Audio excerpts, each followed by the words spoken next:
Bismillahirrahmanirrahim. Alhamdulillah nahmaduhu wa nasta'inuhu wa nastaghfiruh. Wa na'udzu billahi min shururi anfusina wa min sayyiati a'malina. Man yahdihillahu fala mudilla lahu wa man yudlil fala hadiya lahu. Asyhadu an la ilaha illallah wahdahu la syarika lahu. Wa asyhadu anna Muhammadan abduhu wa rasuluh la nabiyya ba'dah. Allahumma salli wa sallim ala nabiyyina Muhammad wa ala alihi wa sahbihi ajma'in, amma ba'd.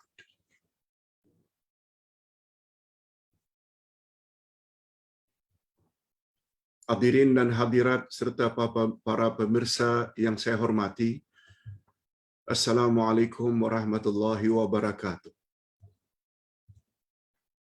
Alhamdulillah, kita bersyukur kehadirat Allah Azza wa Jalla.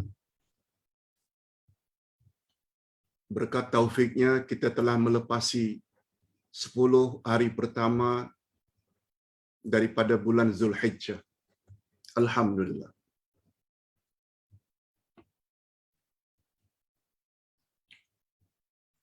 Dan kita merasakan bahwa 10 pertama Zulhijjah tahun ini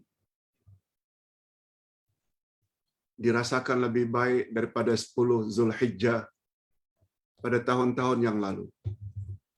Karena kepada kita telah dibekalkan dengan bermacam-macam ilmu tentang fadilat amal saleh pada 10 pertama bulan Zulhijjah.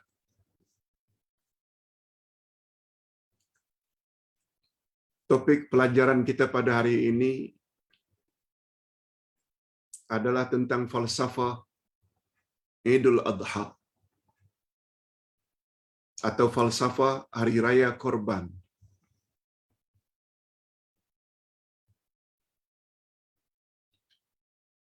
Buku rujukannya atau kitab rujukannya adalah Al-Quran.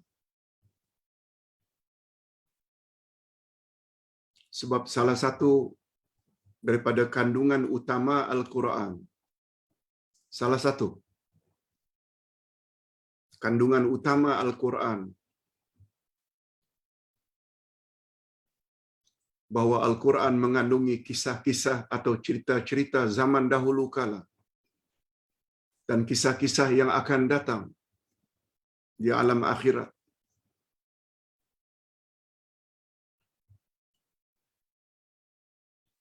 Kisah para nabi dan para rasul dengan kaum masing-masing. Ada yang bahagia dan ada yang menderita, musnah dibinasakan oleh Allah, dan ada yang selamat. Dan kisah-kisah tentang hari akhirat, malah kisah-kisah di alam barzakh, bangkit dari kubur, timbang menimbang amalan, meniti siratal mustaqim, syurga dan neraka. Semuanya adalah kisah-kisah yang dikisahkan oleh Allah Subhanahu wa taala. Dan kisah-kisah dalam Al-Quran adalah benar belaka. Sesuai dengan firman Allah, A'udzubillahi minasyaitonirrajim.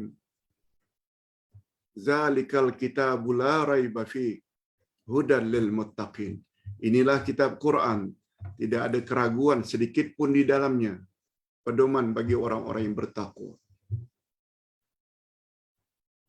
Dari sekian banyak kisah-kisah dalam Quran adalah kisah tentang Nabi Ibrahim dan Nabi Ismail,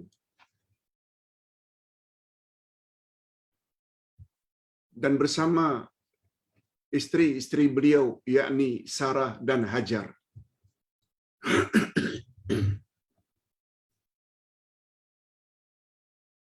Kita umat Islam, umat Nabi Muhammad sallallahu alaihi wasallam, perlu sangat mengetahui kisah tersebut. Bila ditanya mengapa Pak Ustaz? Sebab agama Islam yang dibawa oleh Nabi Muhammad sallallahu alaihi wasallam sangat erat hubungannya dengan kisah Nabi Ibrahim dan Nabi Ismail. Sebab Nabi Muhammad dari jalur itu.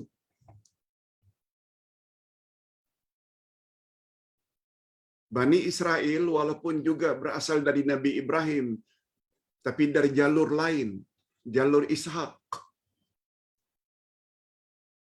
Anak Ishak bernama Yakub, dan Yakub itulah nama lainnya Israel. Israel adalah nama lain untuk Nabi Yakub. Dan Yakub itu anak Ibrahim juga. Maksud Ustaz cucu Ibrahim, tapi dari jalur Ishak.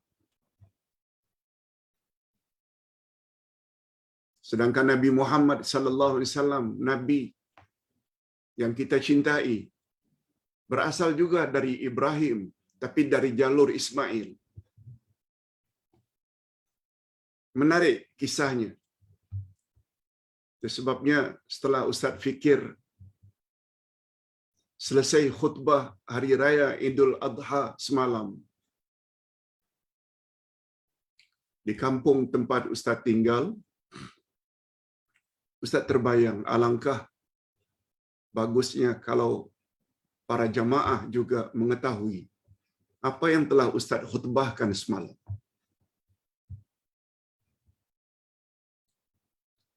Pertemuan kita pada pagi ini cukup 1 jam saja.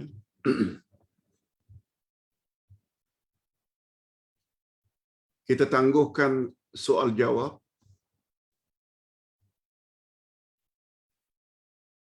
Dan kita isi dengan sesi yang kedua, doa, mengakhiri kuliah kita pada pagi ini.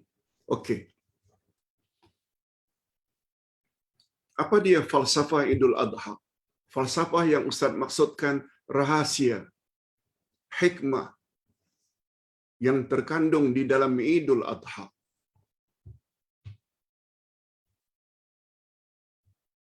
Eid maknanya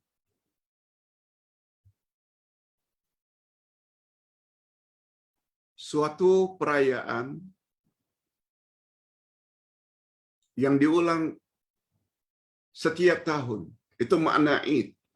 Dari kata adat. Adat dinamakan adat karena ia dilakukan berulang kali. Eid berasal dari kata adat. Adat pula maknanya sesuatu yang dilakukan secara berulang-ulang. Setiap 1 Syawal dipanggil Idul Fitri. Setiap 1 Syawal. Setiap Zulhijjah. 10. Setiap 10 Zulhijjah dirayakan lagi, namanya Idul Adha. Mengapa ada tambahan Adha? Adha dalam bahasa Arab dengan makna udhiyah, iaitu korban. Itu sebab Idul Adha selalu diterjemahkan dengan hari raya korban. Dinamakan juga Idul Adha dengan hari raya haji. Apa sebab? Sebab dia berkaitan dengan ibadat haji.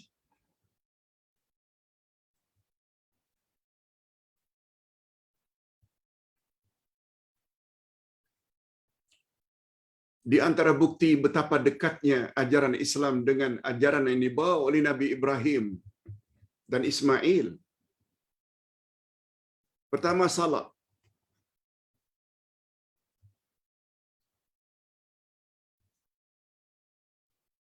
Doa iftitah pada umumnya kita baca wajjahtu wajhiya lilladzi fatara samawati wal ard. Doa itu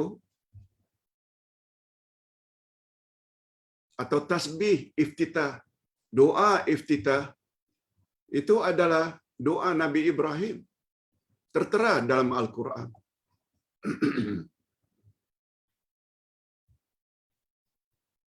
Ketika mengakhiri salat kita, tak kira salat fardu atau salat sunat, kita baca tahiyat. Selain kita mendoakan Nabi Muhammad sallallahu alaihi wasallam agar diberi kesejahteraan, yakni salawat, dan agar diberi oleh Allah keberkatan, iaitu barakat, kita juga mendoakan Nabi Ibrahim, tidak Nabi yang lain. Allahumma salli ala Muhammad wa ala ali Muhammad kama sallaita ala Ibrahim wa ala ali Ibrahim wa barik ala Muhammad wa ala ali Muhammad kama barakta ala Ibrahim wa ala ali Ibrahim.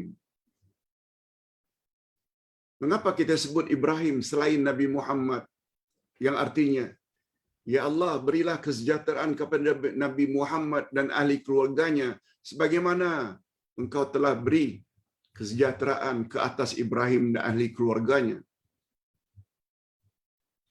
Ya Allah, berilah keberkatan kepada Nabi Muhammad dan ahli keluarganya sebagaimana Engkau telah beri keberkatan kepada Nabi Ibrahim dan ahli keluarganya. Mengapa Ibrahim? Itu baru hubungan ibadah salat antara Ibrahim dengan Nabi Muhammad. Belum lagi haji, belum lagi umrah.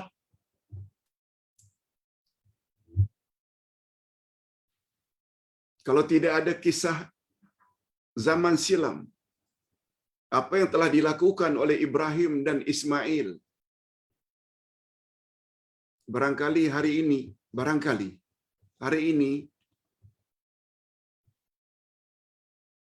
kita tidak tahu itu Ka'bah. Kita tidak tahu itu Ka'bah. Barangkali tidak ada Zamzam. Barangkali tidak ada sa'i. Barangkali tidak ada melontar jamarat. Barangkali tidak ada korban. Maksud Ustaz, ibadat haji sangat erat hubung kaitnya dengan Ibrahim, Sarah, Hajar, dan anak Hajar Ismail.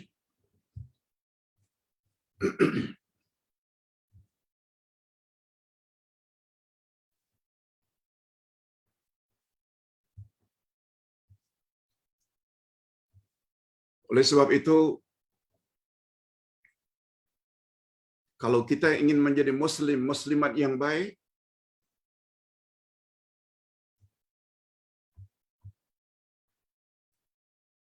kalau kita sebagai ayah, kalau kita sebagai ibu, kalau kita sebagai anak,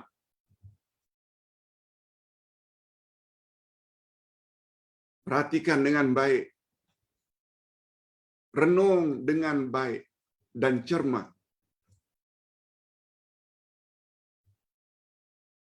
tentang sikap tiga individu ini. Tiga individu utama. Kalau filem itu tiga pemain utama.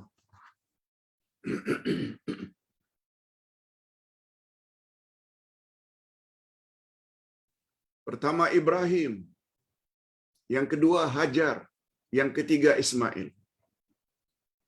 Kalau sebagai ayah, ikuti jejak langkah Ibrahim. Kalau sebagai ibu, ikut jejak langkah Siti Hajar atau Sarah. Sebagai anak, ikuti jejak langkah atau sikap mulia Ismail. Kisahnya seperti ini. Izinkan Ustaz bercakap secara bebas. Ibrahim dan istri pertamanya Sarah tinggal di Palestin.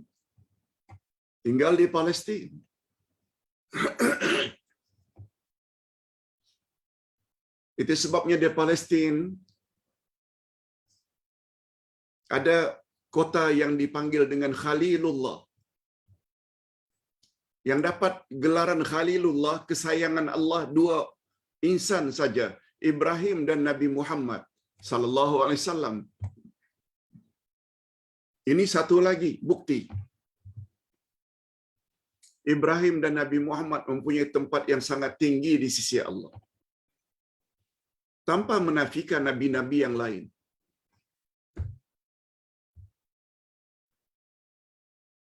Sebab semua nabi dan rasul itu adalah Habibullah. Habaibullah. Kekasih Allah. Tapi yang mendapat gelaran istimewa hanya dua saja dari mereka. Ibrahim Khalilullah dan Nabi Muhammad Khalilullah. Dua saja.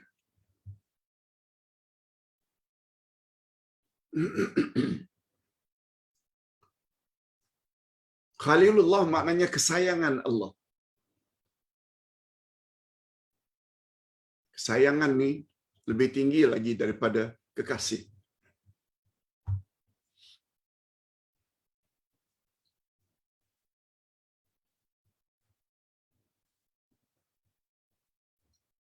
Ibrahim dan Sarah tinggal di Palestin sebagai petani miskin.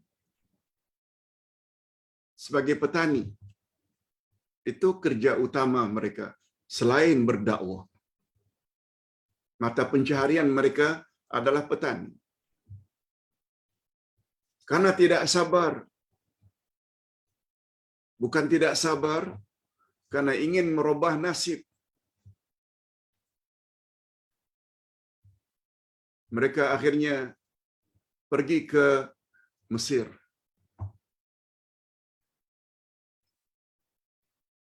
Sarah ketika itu walaupun umurnya sudah lanjut, tapi masih cantik.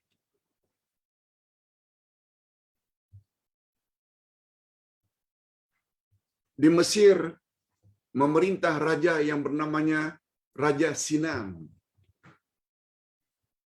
Raja Sinan ini punya tabiat yang tidak elok, pantang melihat isteri seseorang yang cantik rupawan. Sarah ini wanita yang cantik, walaupun sudah lanjut usianya, 80 tahun. Kita pendekkan cerita sampai di Mesir.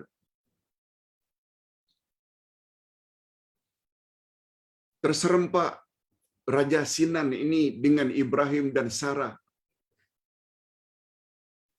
Lalu ditanya, siapa wanita bersamamu itu? Nabi Ibrahim yang tahu tabiat tidak elok si raja, terpaksa menjawab, Hiya ukhti. She is my sister. Beliau menggunakan Hiya, she is my sister, ukhti. Beliau tidak gunakan Hiya zaujati, she is my wife. Sebab Ibrahim tahu tabiat tidak elok Raja Sinan yang suka merampas mana-mana wanita, walau itu isteri orang yang cantik.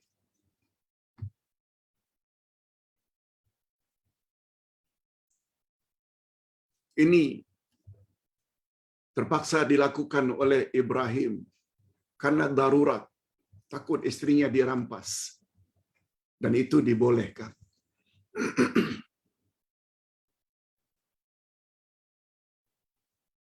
Hadirin dan hadirat,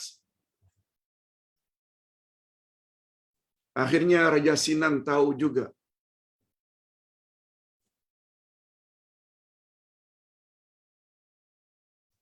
bahwa wanita itu adalah istri Ibrahim. Lalu dipanggilnya ke istana. Kita pendekkan cerita. dalam kisah nabi-nabi dikatakan bahawa di tempat yang tertutup, Raja Sinan coba ingin memeluk Sarah.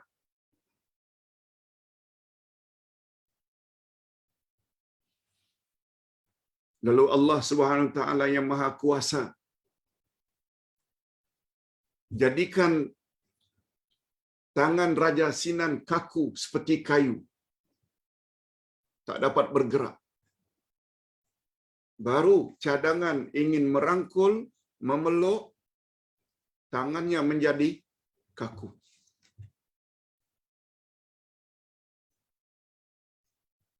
Lalu Raja Sinan mengharapkan sangat supaya Sarah mendoakan untuknya supaya pulih kembali dan berjanji tidak akan mengulanginya lagi.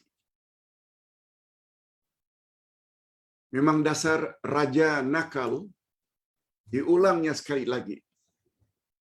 Jadi kayu lagi. Minta lagi didoakan. Akhirnya pulih.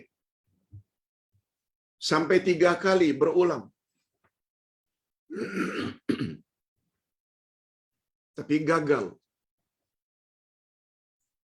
Akhirnya Raja Sinan tahu bahwa Sarah bukan sembarang wanita. Dia ada kekuatan tersendiri. Akhirnya untuk menghargai kehebatan Sarah, Raja Sinan hadiahkan Sarah seorang wanita untuk membantunya. Wanita itulah yang bernama Hajar.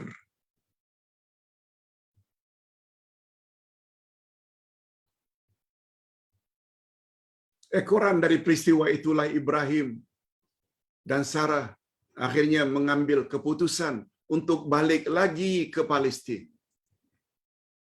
Untuk balik lagi ke Palestin.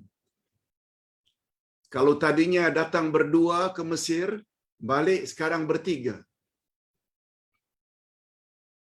Balik bertiga.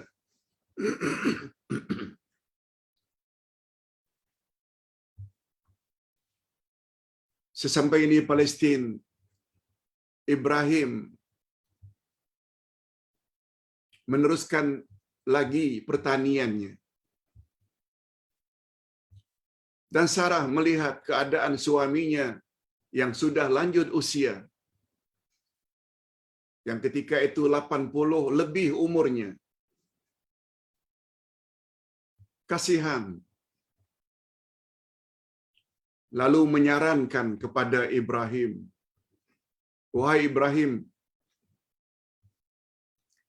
kau kawinlah dengan Hajar. Mudah-mudahan perkawinanmu Allah Subhanahu wa taala anugerah zuriat. Dapat jugalah menolong kamu di hari tua. Dan aku pun, kalau kamu dapat zuriat, dapat menompang kasih dengan zuriatmu melalui Hajar." Pendek cerita, Ibrahim setuju. Setahun kemudian dapatlah anak. Anak itulah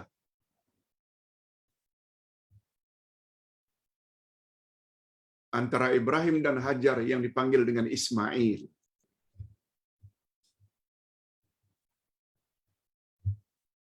Maklumlah, sudah umur lanjut dapat anak.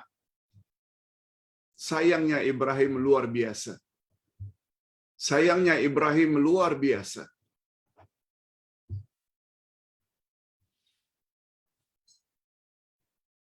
Tetapi dari sisi lain, Hajar merasa jealous. Hajar, maaf, Sarah merasa cemburu, jealous. Jiwanya tak tenang. Sebagaimana istilah orang-orang kita Melayu, makan tak kenyang, mandi tak basah, tidur tak lena. Macam itulah yang dialami oleh Sarah, isteri pertamanya yang mandul. Walaupun niat pertamanya ingin berkongsi bahagia bila dapat zuriat melalui Hajar, tapi begitulah. Rasa cemburu itu mempunyai nilai-nilai tersendiri. Cemburu, tanda sayang. Tapi Allah Subhanahu wa taala tidak jadikan itu sebab.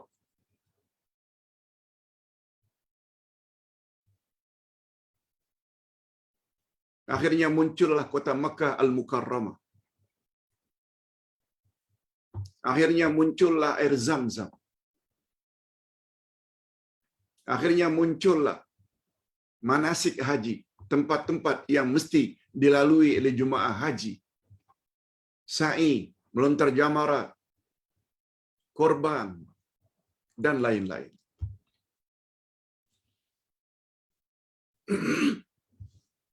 Sarah minta supaya Ibrahim bawa Hajar dan bebinya pergi jauh daripada Mesir. Pergi jauh daripada Palestin. Maaf.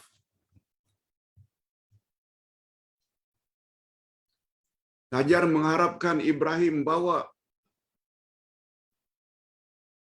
Hajar dan Ismail, anaknya, keluar daripada Palestin. Akhirnya atas arahan Allah Azza wa Jalla, Ibrahim, Hajar dan Ismail pergi menuju padang pasir Mekah. Yang ketika itu tidak ada manusia, tidak ada rumah. Kita ringkaskan cerita, sesampainya di Mekah, tidak ada rumah, tidak ada manusia.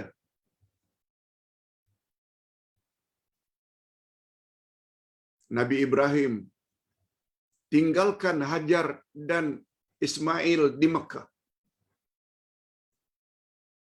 Hajar bertanya, "Wahai Ibrahim, sampai hati kau tinggalkan kami di tempat seperti ini?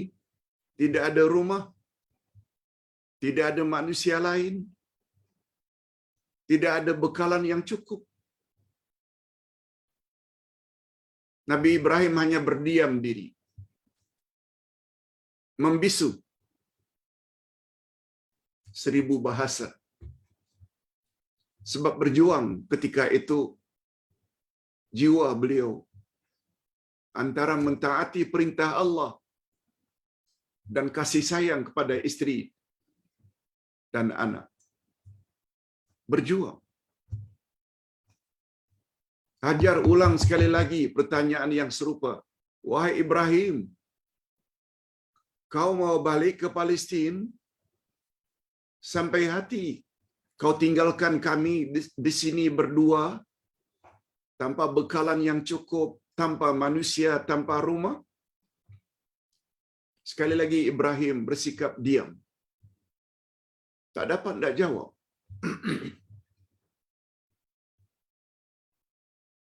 Akhirnya kali ketiga Hajar memberanikan diri untuk bertanya. Sebab sudah terduga dah,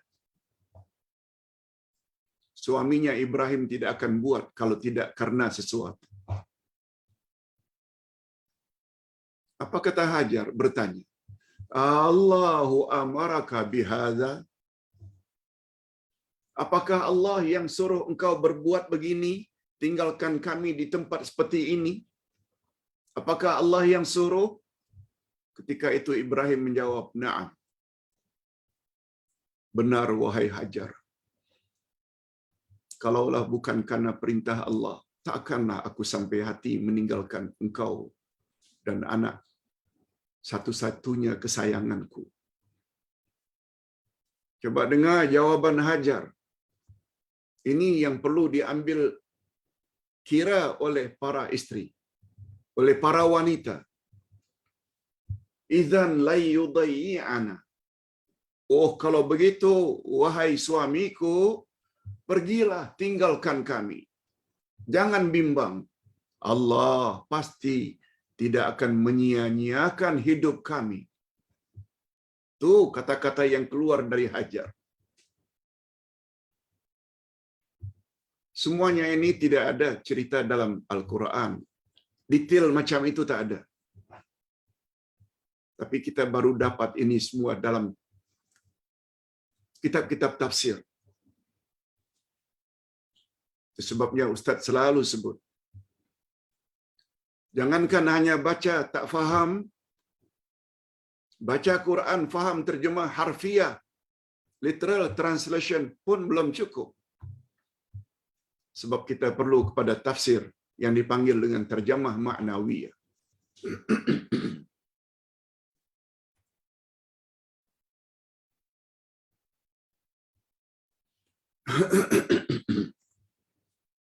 Maaf. Bismillah.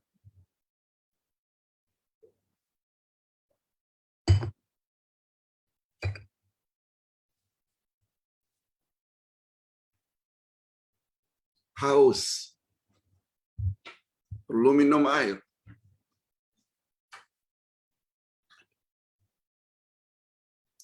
Haus, perlu minum air. Apalagi serak. Macam mana nasib Hajar dan Ismail yang berada di padang pasir sangat panas dan haus? Semuanya Siti Hajar tak fikir itu. Kalau bila berhadapan dengan perintah Allah. Wahai suamiku yang kami sayangi, kalau itu memang perintah Allah, pergilah. Jangan bimbang. Allah tidak akan menyia-nyiakan hidup kami di sini.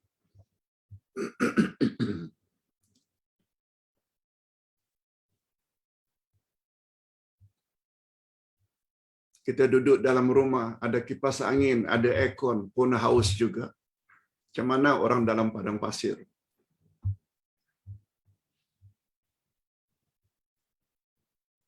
Setelah Ibrahim pergi, Hajar mula berusaha mencari air.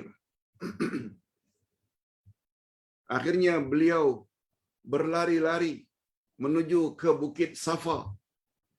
Naik di bukitnya, melihat dari kejauhan kalau ada kafilah dagang yang sedang lalu merentas padang pasir untuk diminta pertolongan, tapi hampa.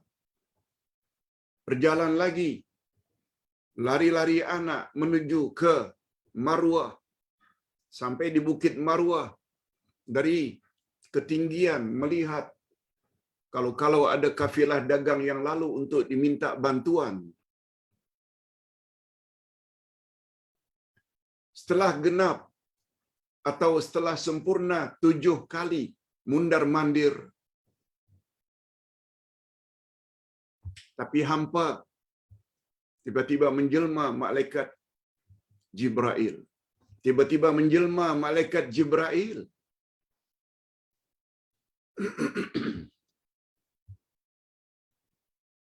Dalam bentuknya yang asli, yaitu bersayap.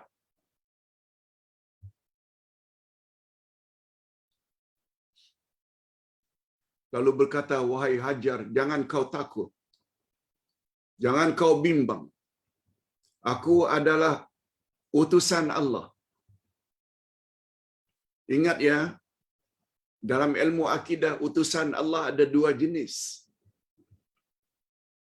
Ada utusan dari kalangan insan, sebagaimana yang kita tahu, Nabi Nuh, Nabi Ibrahim, Nabi Ismail, Ishaq, sampai Nabi Muhammad. Itu adalah utusan Allah dari kalangan insan. Tapi jangan lupa, dalam Quran disebut, utusan Allah juga dari kalangan malaikat. Rasul maknanya utusan.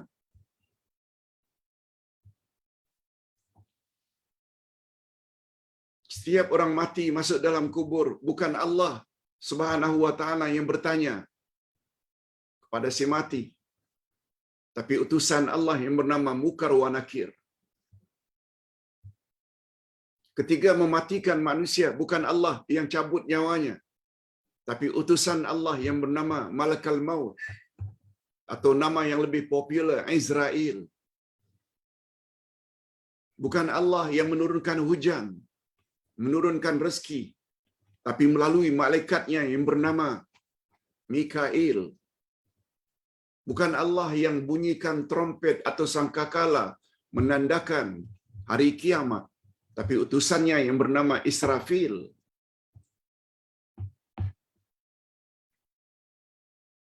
Pelajari buku Akidah jilid 1. Ketika membahas tentang rukun iman yang 6, khasnya iman kepada malaikat.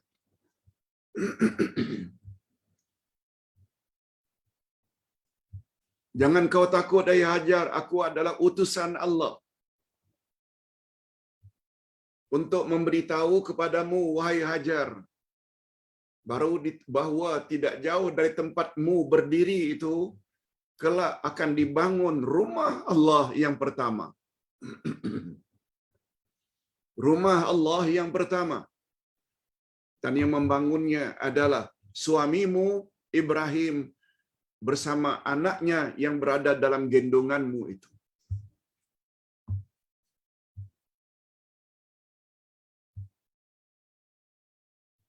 Lalu diceritakan dalam kitab An-Nubuwah wal Anbiya. Sebelum malaikat tersebut ghaib, menghilang, dia sempat mengebaskan sayapnya ke bumi. Ada riwayat mengatakan menghentakkan kakinya ke bumi, akhirnya keluarlah air yang banyak. Air itulah asal usulnya air Zam-Zam. Zam-Zam dalam bahasa Arab maknanya banyak. Zam-Zam juga dalam bahasa Arab membawa makna gemuruh. Kalau air yang jatuh dari atas gunung menderu, itu dalam bahasa Arab Zam-Zam. Dan menderunya karena air itu banyak.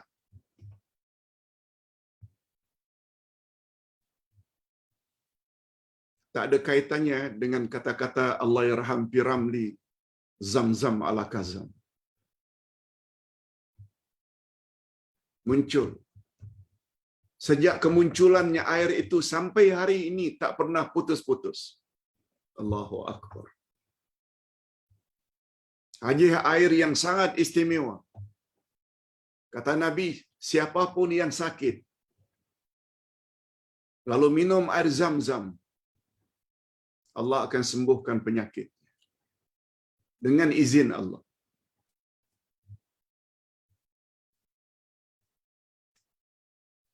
Itu sebabnya setiap jemaah haji atau umrah tak lupa membawa air Zam-Zam dari Mekah.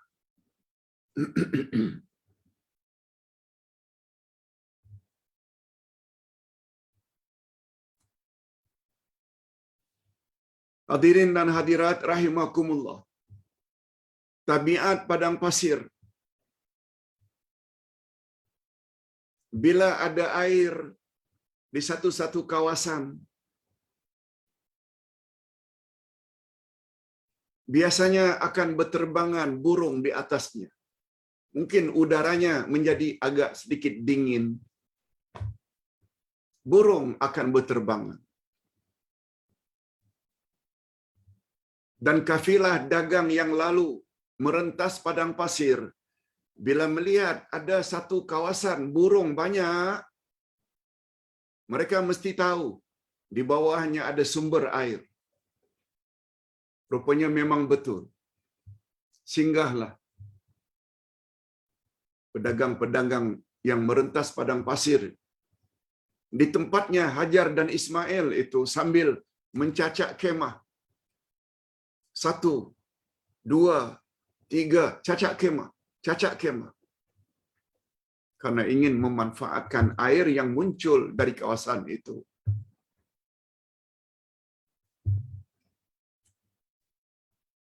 Dari situlah bermulanya wujud kata Makkah Al-Mukarramah yang hari ini sangat megah dengan jam besarnya, dengan bangunan-bangunan pencakar langit, tidak kurang hebatnya dengan negara-negara lain. Asalnya, istilah kita orang Malaysia, asalnya itu kawasan Stinggan, tempat orang cacat, kemah. Akhirnya jadi semegah ini.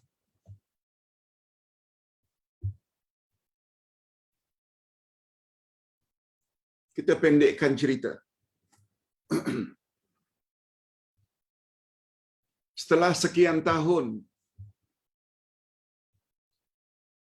Ibrahim akhirnya kembali ke Mekah. Ada riwayat yang mengatakan ketika itu Hajar telah wafat. Ada yang mengatakan masih hidup. Tapi yang jelas Ibrahim sampai di Mekah, jumpa dengan anaknya Ismail.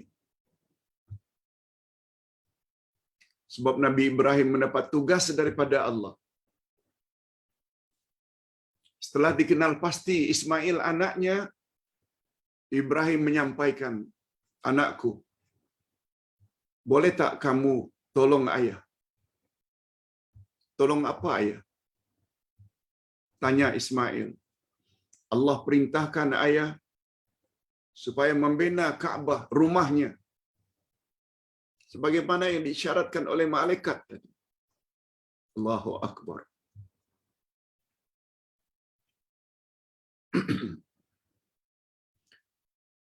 Ismail tanpa menolak, "Boleh ayah, no problem." Akhirnya membinalah dua beranak ini Kaabah. Itu sebabnya berdekatan atau berhampiran dengan pintu Kaabah ada makam Ibrahim.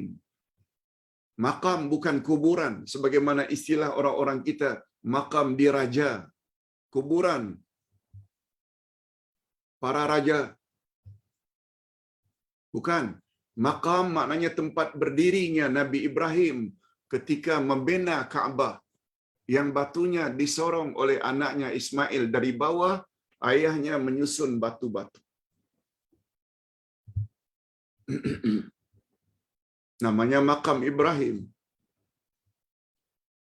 Yang Nabi Muhammad sallallahu alaihi wasallam sunatkan bila selesai tawaf, hendaklah kamu salat sunat 2 rakaat di belakang makam Ibrahim. Tak lama kemudian ayahnya menyampaikan kepada anaknya satu berita lagi, minta pandangan anaknya. Nah, ini tertera pada surat As-Saffat ayat 102.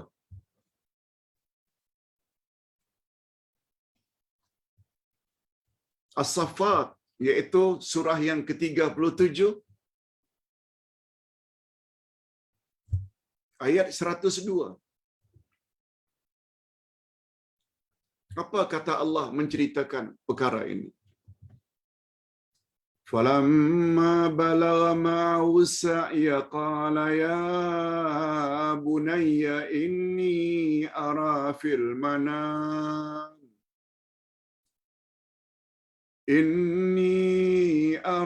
fil manami anni azbahuka fanzur madza tara." Qala ya abati fa'al ma tu'mar satajiduni insyaallah minas sabirin. Ketika Ismail sudah sampai umur boleh berusaha,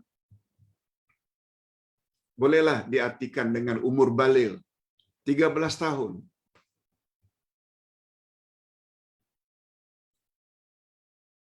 Ibrahim menyampaikan kepada anaknya, "Wahai anakku, tadi malam ayah bermimpi ayah bermimpi tadi malam, ayah menyembelih kamu.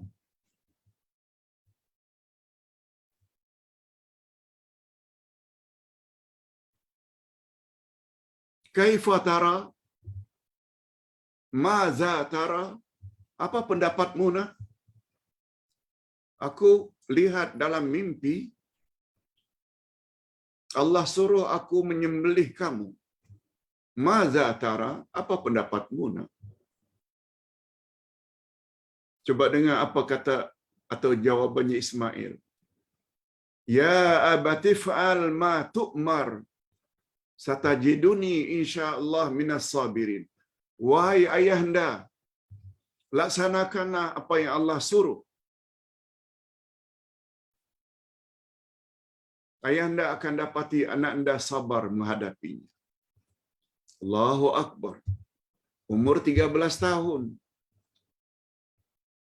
Yang ketika itu sangat-sangat menginginkan untuk terus hidup. Enjoy. Tiba-tiba dia jawab macam itu.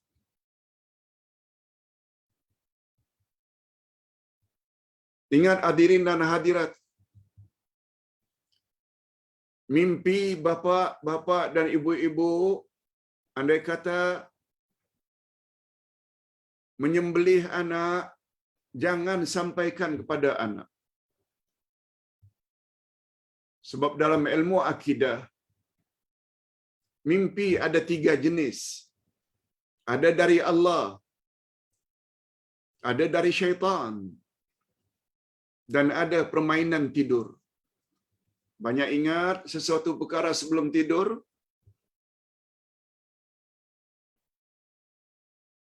Lalu kadang-kadang terbawa-bawa jadi mimpi. Itu permainan tidur. Ada dari Allah, betul. Ada dari syaitan. Ada permainan tidur. Itu sebabnya dalam akidah Ahlussunnah wal Jamaah, apa yang kita mimpi tidak boleh dijadikan sebagai rujukan dalam beramal. Dalam berakidah, tak boleh. Sebab dia ada 3 kemungkinan. Timbul pertanyaan, Pak Ustaz, mengapa Nabi Ibrahim tidak teragak-agak menyampaikan mimpinya kepada anaknya Ismail? Jawabnya, sepakat. Ulama akidah berpendapat, mimpi setiap Nabi dan Rasul adalah wahyu. Mimpi setiap Nabi dan Rasul pasti daripada Allah. Itu bezanya. Mimpi Ustaz, mimpi bapa-bapa, ibu-ibu, para pemirsa, ada 3 kemungkinan. Tapi Nabi, Rasul, mimpi mereka confirm itu daripada Allah. Itu sebabnya Nabi Ibrahim tidak teragak-agak menyampaikan perkara tersebut pada anaknya Ismail. Kita pendekkan cerita. Setelah mendapat persetujuan, anaknya Ismail, langsung anaknya dibawa ke Jabal Korban di kawasan Mina. Dengan parang, anaknya pergi bersama. Sesampainya di Mina, Ibrahim dan Ismail dihadang oleh seseorang. Sambil berkata, wahai Ibrahim, umurmu sudah tua dan anakmu yang remaja satu-satunya. Kau ingin sembelih? Siapa nantinya akan meneruskan perjuanganmu? Coba dengar. Baik tak nasihat itu? Nampaknya baik. Tapi Ibrahim kenal pasti itu adalah syaitan. Ibrahim kenal pasti bahwa itu adalah jelmaan syaitan. Sebab makna syaitan ba'idun anil haq. Setiap yang ingin menjauhkan kita daripada kebenaran, syaitanlah itu. Kebenaran pula setiap yang datang dari Allah. Allah berfirman pada ayat 147 Al-Baqarah, Al-haqqu mir rabbik fala takunanna minal mumtarin. Kebenaran itu datangnya dari Tuhanmu. Oleh sebab itu, kamu jangan ragu-ragu lagi. Ibrahim tak ragu lagi dengan mimpinya. Sebab itu datang dari Allah. Bila ada orang yang coba menghalang, confirm itu adalah syaitan. Ibrahim ambil batu, lempar syaitan. Akhirnya tersungkur, jatuh. Ibrahim teruskan perjalanannya menuju ke Jabal Korban. Datang lagi makhluk yang sama, berkata dengan perkataan yang serupa, sampai hati kau akan sembelih anakmu? Siapa nanti yang akan meneruskan dakwahmu, perjuanganmu? Lihat, nampaknya cantik.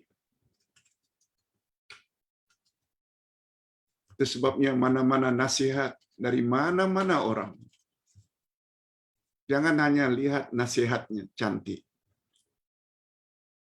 Tapi bila nasihat itu bercanggah dengan firman Allah dan sabda Nabi yang sahih, sebenarnya penasihat itu syaitan.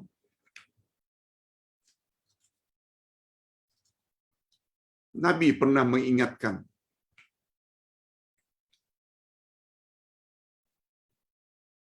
Innama akhafu ala ummati al-a'immatal mudhillin. Aku paling takut menimpa umatku kelak munculnya imam-imam yang menyesatkan. Reka-reka. Lalu dinasihati orang awam. Orang awam pula karena tak ada ilmu ikut saja. Sebenarnya imam-imam semacam itulah sebenarnya syaitan insan yang digambarkan oleh Nabi sebagai imam-imam yang menyesatkan.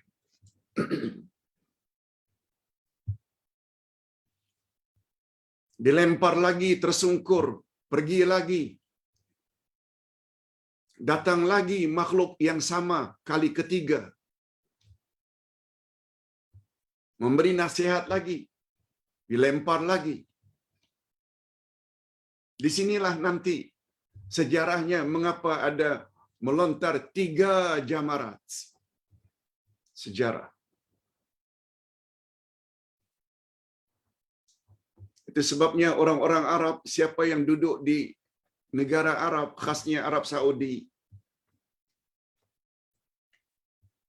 bahasa pasaran mereka bila bertanya, mereka tidak tanya, Ya Abdullah, hal ramaital jamarat? Kamu sudah lontar jamarat ke? Tak. Bahasa pasarannya, Ya Abdullah, hal ramaita syayatin? Kau sudah lempar syaitan ke? Syayatin. Karena sejarahnya demikian. Kita teruskan. Nabi Ibrahim dan Ismail langsung terus berjalan sampai akhirnya di Jabal Korban. Tak berlengah-lengah lagi, anaknya dibaringkan. Anaknya rela untuk disembelih. Begitu parangnya dilalukan di leher anaknya, tiba-tiba yang Ibrahim pegang itu leher kibash. Kibash maknanya kambing besar. Sedangkan Ismail berdiri di sebelah kanan Ibrahim dalam keadaan sihat walafiat, segar bugar. Itu sebabnya perintah Allah menyembelih anaknya itu Allah hanya ingin menguji. Sampai di mana kepatuhan Ibrahim.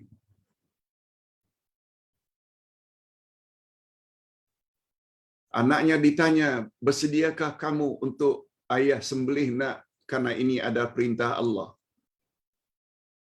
Anak bunda, belasan tahun,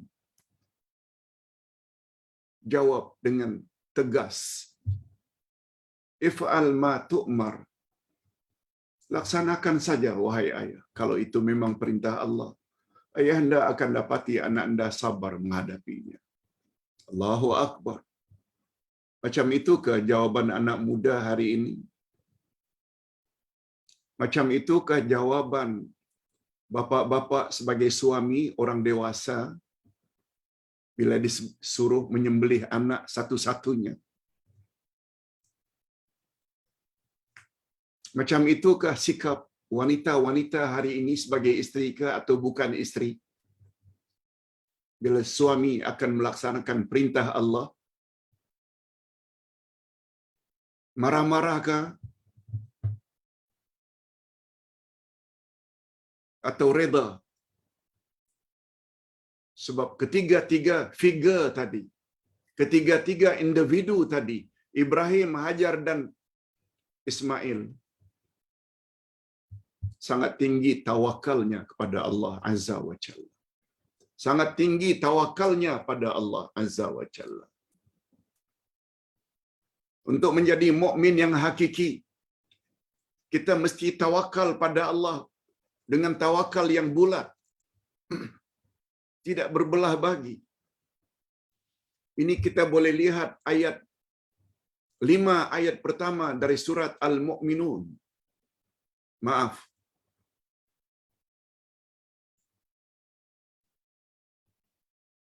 Surat Al-A'raf atau Al-Anfal. Bukan Al-Mu'minun. A'raf atau Al-Anfal. Apa kata Allah? Coba pastikan.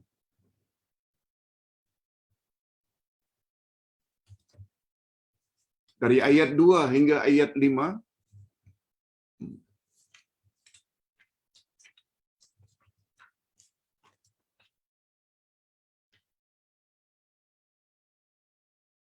Bukan Al-An'am, tapi surat Al-Anfal rasanya.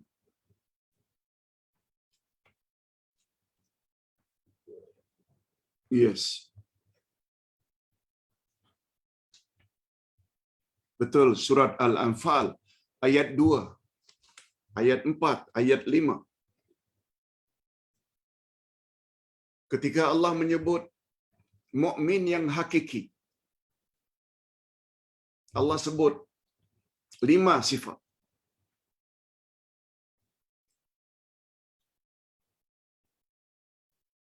Innamal mu'minuna allazina idza dzukirallahu wajilat qulubuhum. Sesungguhnya orang-orang yang beriman itu apabila disebut saja nama Allah, gemetar hatinya, takut. Bila kedengaran azan, takut. Kalau tidak salat, akan segera ambil uduk dan melakukan salat. Itu maknanya. Bila disebut saja nama Allah, takut.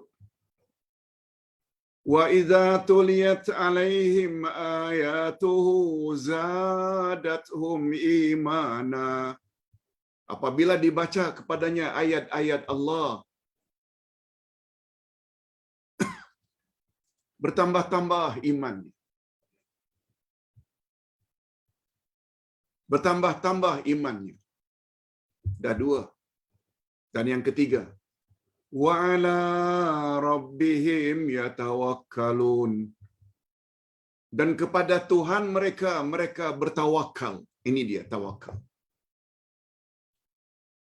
Syarat untuk jadi orang beriman, tawakalnya mesti bulat terhadap Allah. Sifat yang keempat, alladzina yuqimuna shalah. Mereka mendirikan salat. Syarat yang kelima, wa mimma razaqnahum yunfiqun. Dan mereka menafkahkan sebahagian dari harta yang mereka miliki.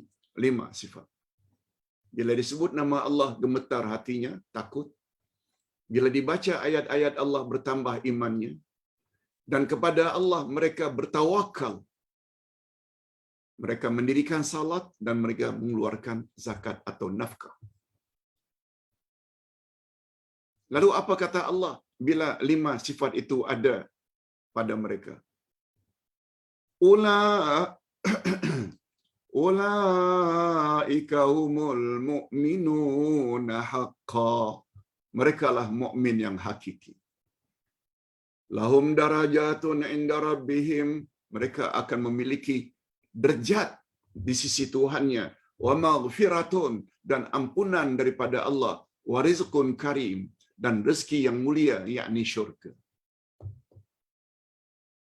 Jadi salah satu daripada syarat untuk masuk syurga, untuk menjadi mukmin mukminat yang hakiki serta mendapat ampunan, satu dari yang 5, mereka mesti tawakal. Sebagaimana tawakal Ibrahim, Hajar dan Ismail tadi. Ini yang Ustaz maksudkan. Betapa perlunya kita tahu latar belakang atau sejarah 3 insan ini. Begitu juga Sarah, karena telah mengizinkan Hajar untuk kawin lagi karena beliau mandul. Setelah peristiwa penyembelihan tersebut, malaikat datang menemui Sarah bersama Ibrahim untuk memberitahu kepada Ibrahim bahwa Sarah sedang hamil. Ada kaitan tak dengan Sarah sebagai penyebab Ibrahim itu akhirnya keluar dari Palestin, membawa Hajar dan Ismail? Akhirnya muncullah Ka'bah, air Zam-Zam, kota Makkah, adanya sa'i antara Safa dan Marwah, melontar jamarat, dan ibadat korban. Allahu Akbar. Itu sebabnya dalam khutbah Ustaz semalam, Ustaz ada sebut, kita harapkan setiap jemaah haji dan umrah, ketika mereka tawaf mengelilingi Kaabah, ketika mereka salat di belakang makam Ibrahim, ketika mereka sa'i, ketika mereka melontar jamarat, ketika mereka wukuf, ketika mereka menyembelih korban atau dam, hendaknya semua mereka mengetahui latar belakang sejarah ini. Dan Ustaz berani mengatakan, andai kata ada dari kalangan insan yang tidak pernah haji, tak pernah umrah karena tidak mampu, tetapi memahami tentang falsafah Idul Adha, seperti yang kita telah jelaskan tadi selama 1 jam, tidak mustahil, walaupun belum haji, belum umrah, karena tidak ada kemampuan, tapi memahami sejarah ini dan jadikan ini sebagai pendorong untuk bersikap sebagaimana sikap 3 individu tadi. Kalau sebagai ayah, dia ikut jejak langkah Ibrahim yang tidak teragak-agak melaksanakan perintah Allah, walaupun terpaksa ketika itu berpisah dengan insan kesayangan. Kalau betul-betul memiliki seorang wanita, macamlah tawakalnya Siti Hajar. Kalau dia pemuda, mempunyai ciri-ciri macam tawakalnya Nabi Ismail, tidak mustahil. Walaupun belum haji dan umrah karena tidak mampu, tidak mustahil di sisi Allah. Mereka lebih mulia daripada tuan haji, puan hajah, puan hajah yang melalui kawasan-kawasan bersejarah tersebut tapi tak tahu sejarahnya. Itu sebabnya Ustaz minta izin hari Isnin ini Ustaz perlu sampaikan perkara ini. Andai kata bapa-bapa dan ibu-ibu serta para pemirsa merasa berfaedah video ini, kuliah online ini, tolong share YouTube kepada sebanyak-banyak kawan. sebanyak-banyak grup supaya mereka juga dapat manfaat daripada kandungan ceramah pada pagi ini. Mohon maaf Ustaz terasa agak kurang selesa.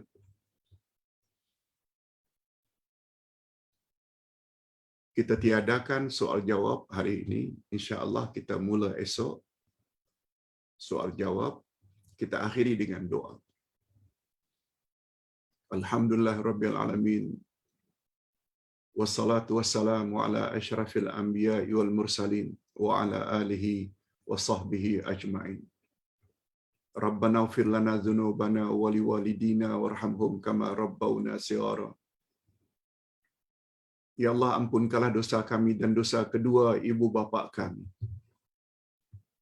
Dan cucurilah kedua ibu bapa kami masing-masing rahmat-Mu, kasih sayang-Mu ya Allah. Sebagaimana mereka telah bersusah payah mendidik kami sejak dari kecil. Rabbana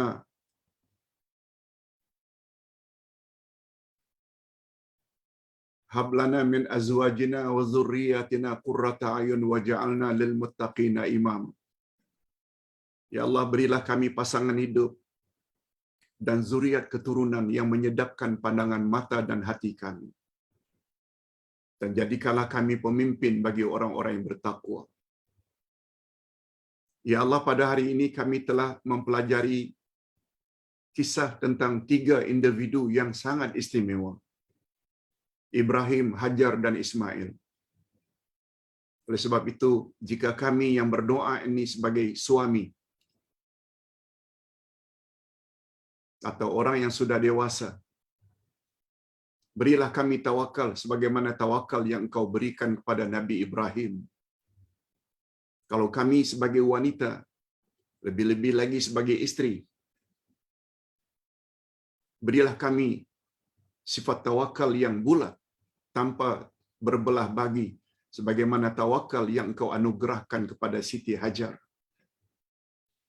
Kalau kami masih remaja, berilah sifat tawakal yang begitu tinggi tanpa berbelah bagi sebagaimana tawakal yang Engkau telah berikan kepada Nabi Ismail alaihi salam. Allahumma khtim lana bihusnil khatimah wa la takhtim alaina bisu'il khatimah. Wa sallallahu ala nabiyyina Muhammad wa ala alihi wa sahbihi ajma'in. Subhana rabbika rabbil izzati amma yasifun wa salamun alal mursalin walhamdulillahi rabbil alamin. Subhanakallahumma wa bihamdik asyhadu an la ilaha illa anta astaghfiruka wa atubu ilaik. Assalamualaikum warahmatullahi wabarakatuh.